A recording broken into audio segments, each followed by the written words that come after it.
To me, that's a really sad statement that I have to do pot or drink alcohol or use some kind of a drug to feel better about Stimulus, right? A cry for help. I really see that as a cry for help.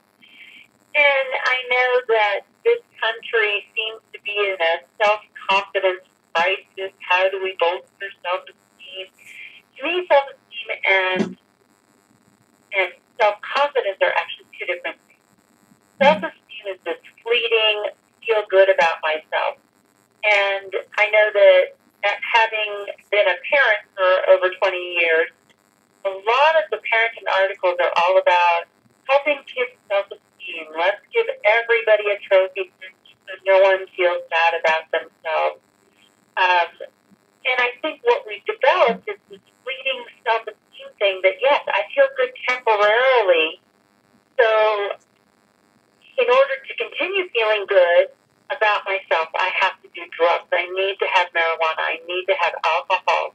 And what we really need in this country is that self-confidence of knowing who we are, of being okay with who we are, that whether anyone else likes us or not is immaterial, that we are confident in who we are. And that's not to say that gouges, bullying, or any of that thing won't hurt, but it's again that reminder. And again, I am a Christian. I come back to that. I know that I am always loved by God no matter what. And that is where my confidence comes from, is knowing that, yes, there are people that don't like me. I get it. I'm not for everyone. But that's okay. Yeah, it stings at first when I discover it. But at the same time, I'm not responsible for other people. Right. I can't make other people happy. That's not my job. My job is to do the best job that I can do.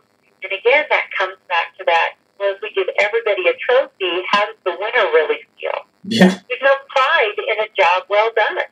Right. That's where self-confidence comes from, is knowing that I can do a job, I can do it well, I can apply myself the best.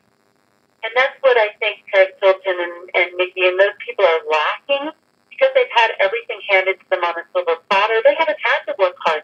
They don't have the joy of a job well done or a project completed. There is an incredible self-confidence that comes from making mistakes, working it out, overcoming something, and moving on. And we live in a world or in a country where, if a child makes a mistake, oh my goodness, their self-esteem is going to be damaged. Don't let them make mistakes. Let them fall down. Let them learn that, most mistakes aren't going to kill you. You're going to get over it. You're going to move on. That's where self-confidence comes from. Right. And, and you said it, what we need to do is to actually have, to actually, not the Paris Hilton, but not, the nightlife of these celebrities. They have no self-esteem.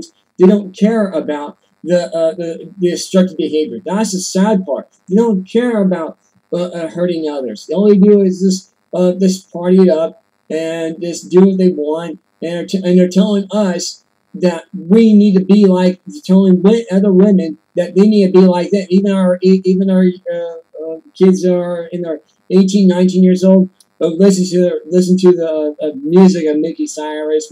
Listen to the Britney Spears or the Kim Kardashians or whatever else is out there. They're listening to this. Beyonce too as well. Beyonce, she's actually fun here stuff. Isn't that degrading to women? Shouldn't that be a turnoff? And why these women, these young kids are so tied, are so adapt to that? They're actually repeating it, what they're seeing right now. They're actually seeing it and they're actually repeating it, what they're doing. They're aiming it.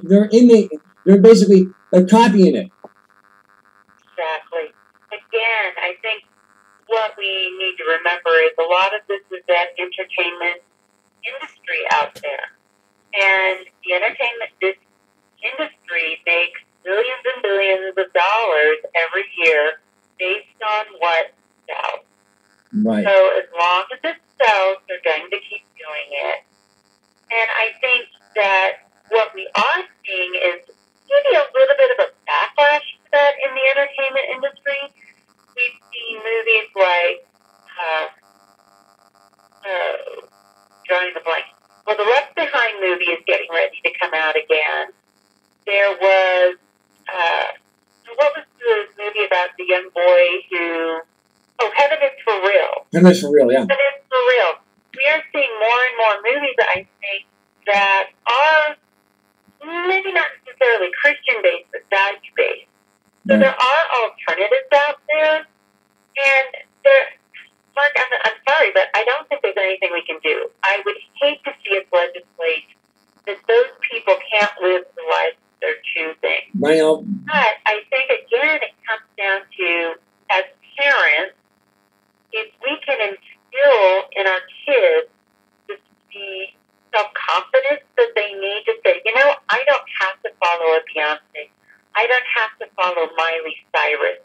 I don't need them as role models because my mom is my role model, or my teacher is my role model, or my Girl Scout leader is my role model. Mm-hmm. If we women get out there and make ourselves be the good role models for these young ladies, honestly, I have to say, I see beauty pageant women as amazing role models for young ladies today.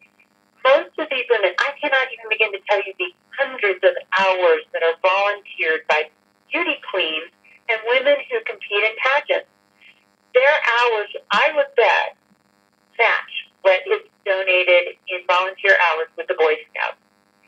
These are young women that get out and talk. And I'm thinking of a particular client of mine her entire platform that she has developed, and she's actually developed a program around it, around STEM, science, technology, engineering, math, encouraging young girls to get out there and be a part of that industry. She actually, after her last summer, she did an internship at Microsoft. By the end of the summer, she had a solid job offer and starts working at Microsoft in a couple of weeks after graduating just in May.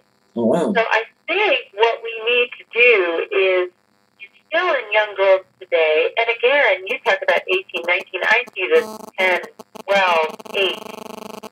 These girls are out there, they need alternative role models to what is seen in the entertainment industry. Right.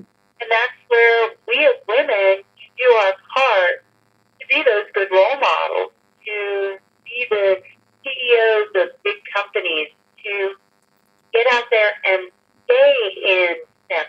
This woman that I'm talking about, her name is Kylie, she actually said that she tried to be dumb in 7th grade because she didn't want to be known as smart girl. Well, let's make the smart girl the sexy girl. That's who everybody should want to be, is the smart girl. Instead of saying, well, smart is not appealing. Right. I think that's really where we need to go. I don't see how we're ever going to get the entertainment industry to completely turn around. We tried regulating a lot of that back in the 1930s and 40s, and there was a total backlash. So, yes, there's going to be those kind of people out there. They're going to make those life choices. But what we need to teach young girls is you have options. You have choices. You always have choices. You can choose to follow the Miley Cyruses and Beyoncés of the world, or you can choose to follow